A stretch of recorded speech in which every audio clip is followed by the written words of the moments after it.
sacrificing itself an act of courage. Yes. Because when you know that certain privileges you have, but you think of sharing this privilege with other people whom you think are not in good situation, and therefore you are extending or advancing your, your support to the people for the betterment of all. For the betterment of all means for the betterment of society, and society, as I told you, is a first unit of Yes. of a nation, Yes. of a developing or a developed nation, right? So in this way we can say that Mahatma Gandhi was at least a sacrificing nature. Now next things comes that we are shifting from this sacrificing nature to courage. To courage, yeah. So I have always this very confusion. I mean, on the one hand, you say sacrificing, and we have already, concluded that sacrificing nature is not at all an act of, cowardness, right? So, what kind of courage you want to build up apart from this sacrificing nature? For example, what happens in our family?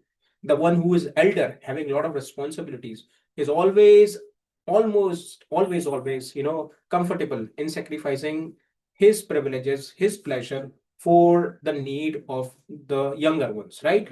It is an act of courage. So those who have got higher position in society today, and if they have decided to go for this, sharing values with people, showing their courageous attitude in the name of sacrifice, then what's wrong with this?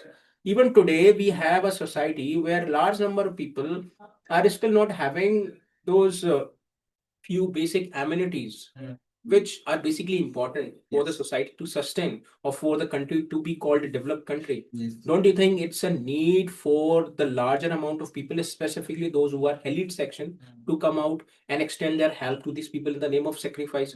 Won't be this act as a symbol of sacrifice or a courage? Problem, obviously it is. Yeah. So I'm always confused.